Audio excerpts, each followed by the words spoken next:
दोस्तों Indian government 2047 तक रुपए को इंटरनेशनल करेंसी की कैटेगरी में खड़ी करने की कोशिश कर रही है। इसके लिए यूपीआई को ग्लोबल लेवल पर ले जाया जा रहा है। साथ ही रुपए में इंटरनेशनल ट्रेड को बढ़ावा देने के लिए रशिया, यूएई, सऊदी अरेबिया और इजराइल जैसे लगभग 100 से ज्यादा देशों के साथ ऐसे मैकेनिज्म को विकसित करने पर काम किया जा रहा है जिससे कि रुपए में ट्रेड किया जा सके। भारत इन तमाम कंट्रीज के साथ मिलकर अमेरिका की करेंसी डॉलर को डी-डॉलराइजेशन करने की कोशिश कर रहा है। डी-डॉलराइजेशन का मतलब हुआ कि डॉलर पर अपनी निर्भरता को कम करना। आज दुनिया भर में ट्रेड के लिए सबसे ज्यादा डॉलर का ही इस्तेमाल होता है और यही कारण है कि अमेरिका इसी डॉलर के दम पर दुनिया को अपनी मुट्ठी में रखने की कोशिश करता है। तो दोस्तों भारत डॉलर के इसी दबदबे को चुनौती देने जा रहा है। भारत के अलावा दुनिया के ऐसे और भी कई देश हैं जो चाहते हैं कि हम डॉलर को साइड बाय करके अपनी करेंसी को बढ़ावा दें।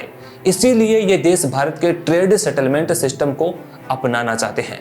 अब दोस्तों ये इतना आसान भी नहीं है कि हमें डायरेक्ट ही डॉलर से टक्कर ले सके। इसीलिए इंडिया पूरी प्लानिंग के साथ इस पर काम कर रहा है। Chapter 1, India UPI payment going international. दोस्तों भारत पहले तो अपने यूपीआई सिस्टम को ग्लोबल लेवल पर ले जाने की कोशिश कर रहा है और इसमें काफी हद तक भारत को सफलता मिल भी रही है। आज भारत में पेमेंट के लिए सबसे ज्यादा यूपीआई का ही इस्तेमाल किया जाता है और इसकी यही सफलता देखकर दुनिया के कई बड़े बड़े देश हैरान हो चुके हैं। आज कई देशों में भी यूपीआई पेमेंट सिस्टम काम कर रहा है। तो दोस्तों यूपीआई सिस्टम पर भारत को अब एक और बड़ी सफलता हाथ लगी है। भारत ने सिंगापुर के साथ मिलकर यूपीआई में एक ऐसा सिस्टम बना दिया है कि अब दोनों देशों के लोग बहुत ही आसानी से मनी को आपस में ट्रांसफर कर सकते हैं और बिल्कुल वैसे ही जैसे हम अपने देश में करते हैं। दोस्तों हाल ही में 21 फरवरी को भारत की ओर से प्राइम मिनिस्टर और आरबीआई गवर्नर, तो सिंगापुर की ओर से सिंगापुर के प्राइम मिनिस्टर और मॉनेटरी अथॉरिटी ऑफ सिंगापुर के एमडी ने मिलकर इस सिस्टम को लॉन्च किया है। अब ये सिस्टम काम कैसे करेगा? तो दोस्तों जैसे भारत में पेमेंट करने के लिए हम यूपीआई को यूज में लेते हैं, वैसे ही सिंगापुर में पे नाउ को लोग यूज में लेते हैं। तो अब इन दोनों पेमेंट सिस्टम को आपस में लिंकेज कर दिया गया है, यानी अब दोनों एक दूसरे से कनेक्टेड हो गए हैं। दोस्तों इसमें सबसे इंपॉर्टेंट बात तो यह है कि जब भी कोई भारत से सिंगापुर में रुपए भेजेगा तो वो तुरंत एक्सचेंज रेट के हिसाब से चेंज होकर सिंगापुर के डॉलर में पहुंच जाएगा। और बिल्कुल ऐसे ही जब सिंगापुर से कोई भारत में डॉलर भेज रहा है तो वो एक्सचेंज रेट के हिसाब से चेंज होकर इंडियन रुपए में भारत पहुंच जाएंगे। दोस्तों इससे पहले लोगों को पैसे भेजने के लिए बैंकों में जाना होता था और वहां से इंडियन रुपी को सिंगापुर डॉलर में चेंज करवाना पड़ता था और ऐसे ही सिंगापुर से मनी भेजने पर सिंगापुर डॉलर को इंडियन रुपी में चेंज करवाना पड़ता था और इस सिस्टम में काफी सारा समय भी खराब होता था, पेपर वर्क भी करना पड़ता था, साथ ही साथ उसको एक्सचेंज करवाने की अलग से रेट भी लगा करती थी। लेकिन अब बहुत ही आसानी से और बहुत ही कम समय में यानी 1 मिनट के अंदर ही आपके पैसे एक कंट्री से दूसरी कंट्री में ट्रांसफर हो सकते हैं। अब दोस्तों आप कहेंगे कि यूपीआई तो पहले से ही सिंगापुर में और भी कई सारे देशों में चल रहा है और कई रिपोर्ट्स में भी हम ये बात सुनते हैं जिनमें यूरोपीय देश फ्रांस भी शामिल है। तो फिर इस बार अलग क्या हुआ है? दोस्तों बाकी जो दूसरे देशों में भारत का यूपीआई सिस्टम चल रहा है वो ऐसा है कि अगर वहां पर कोई भारतीय घूमने गया हुआ है तो वो यूपीआई ऐप से क्यूआर कोड को स्कैन करके पेमेंट कर सकता है। लेकिन यहाँ से बैठे बैठे आप उन देशों में यूपीआई से पैसे ट्रांसफर नहीं कर सकते थे और सिंगापुर के साथ यही क्रॉस बॉर्डर कनेक्टिविटी को बनाया गया है, यानी कि भारत का यूपीआई और सिंगापुर का पे नाउ एक साथ मर्ज हो चुके हैं। अब दोस्तों भारत ने सिंगापुर के साथ जो सिस्टम बनाया है वैसे ही सिस्टम की जरूरत हमें और देशों के साथ भी बनाने की जरूरत है, क्योंकि भारत ही दुनिया में अकेला वो देश है जिसके सबसे ज्यादा रेमिटेंस आते हैं। रेमिटेंस यानी कि हमारे जो लोग विदेशों में रहते हैं वह देश में पैसा भेज रहे हैं। इसके अलावा भी दूसरे तरीकों से देश में जो विदेशों से पैसा आता है उसे रेमिटेंस ही कहा जाता है। अब आप इन आंकड़ों को देख लीजिए, 2021 और 2022 के आंकड़े देखें तो भारत में ही सबसे ज्यादा डॉलर आ रहा है। भारत के बाद मेक्सिको, चाइना, फिलीपींस और इजिप्ट का नंबर आता है। अब हम देखें कि भारत को सबसे ज्यादा रेमिटेंस कहां से आ रहा है। 2021 के आंकड़ों के अनुसार सबसे ज्यादा भारत को अमेरिका से रेमिटेंस आ रहा है। भारत को रेमिटेंस भेजने वाले टॉप 5 कंट्रीज की बात करें तो अमेरिका, यूनाइटेड अरब अमीरात, यूनाइटेड किंगडम, सिंगापुर और सऊदी अरब हैं। दोस्तों, अगर भारत सिंगापुर के जैसे ही यूपीआई को इन देशों के सिस्टम से कनेक्टेड करने में कामयाब हो जाता है तो ये भारत के यूपीआई को ग्लोबल लेवल पर ले जाने में बहुत बड़ा मास्टर स्ट्रोक साबित होगा। हालांकि भारत यूपीआई को क्रॉस बॉर्डर कनेक्टिविटी करवाने के लिए कनाडा, कंबोडिया, वियतनाम, जापान और ताइवान जैसे लगभग 30 देशों के साथ इस सिस्टम को अपनाने पर बातचीत कर रहा है। दोस्तों, अब हमने सरकार के यूपीआई के प्लान को तो समझ लिया, लेकिन सरकार का दूसरा मास्टर प्लान है कि रुपए को इंटरनेशनल ट्रेड में इस्तेमाल करने के लिए डॉलर को कैसे डी-डॉलराइजेशन किया जा सकता है। तो इसके लिए ही भारत रुपए ट्रेड मैकेनिज्म को डेवलप करने पर फोकस कर रहा है। चैप्टर 2, तो क्या है भारत का रुपए ट्रेड मैकेनिज्म? दोस्तों, ये तो आप सभी जानते हैं कि भारत की अर्थव्यवस्था आज इंपोर्ट आधारित है, यानी हम दुनिया से बहुत सारा सामान खरीदते हैं और ऐसा इसलिए क्योंकि देश में इतना ज्यादा प्रोडक्शन नहीं हो रहा है जिससे कि हमारी जरूरतें पूरी हो सके।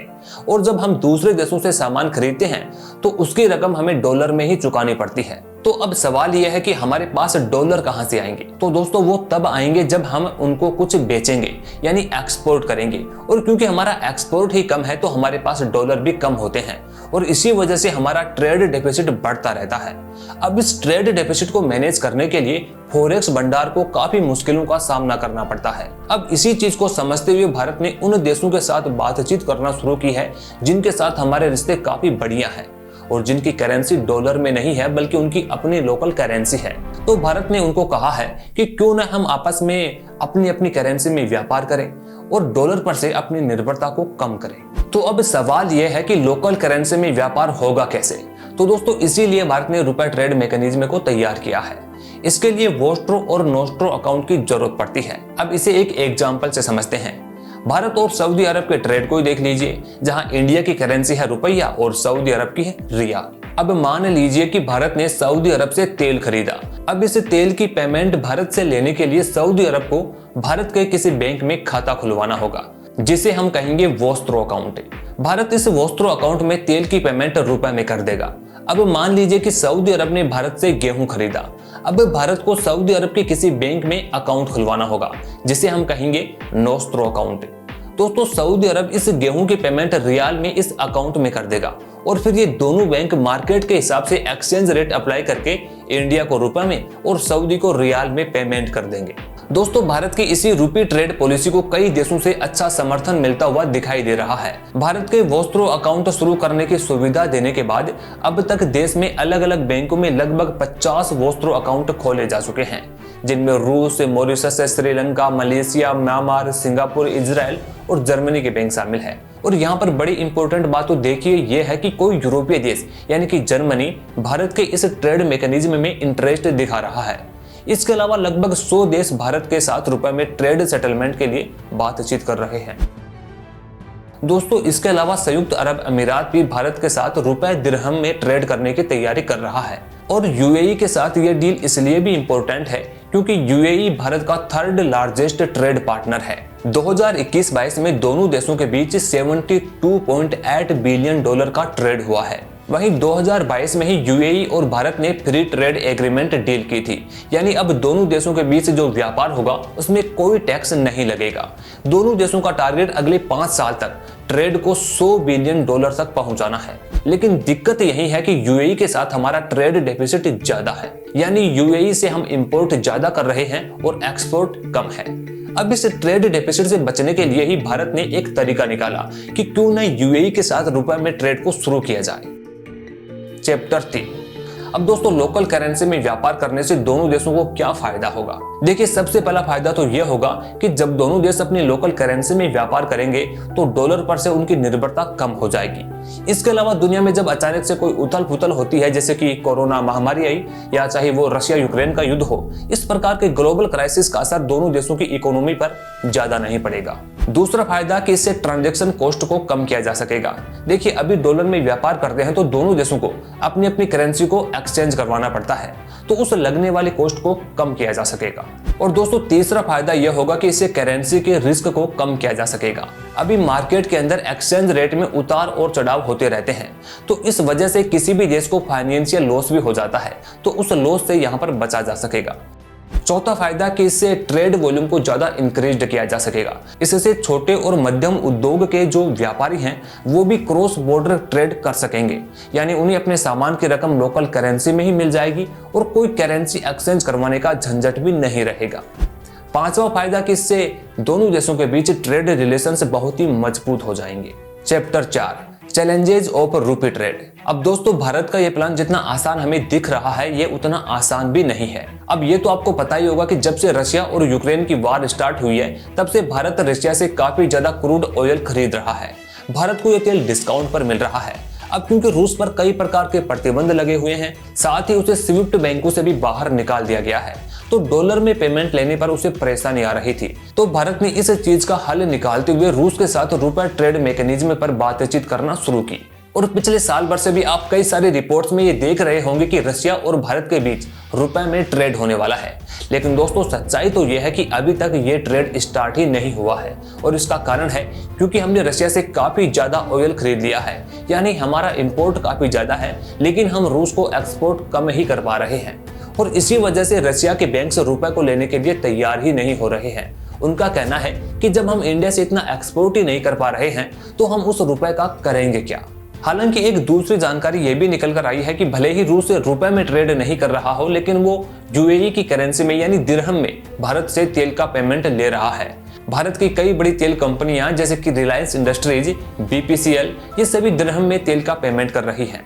अब इससे रूस को भी फायदा हो रहा है क्योंकि एक तो डॉलर पर से उसकी निर्भरता कम हो गई और दूसरा वो दिरहम का उपयोग यूएई से सामान खरीदने में कर सकता है। तो दोस्तों, रुपए को इंटरनेशनल लेवल पर ले जाने के लिए जरूरत है कि हम अपने ट्रेड डेफिसिट को कम करें।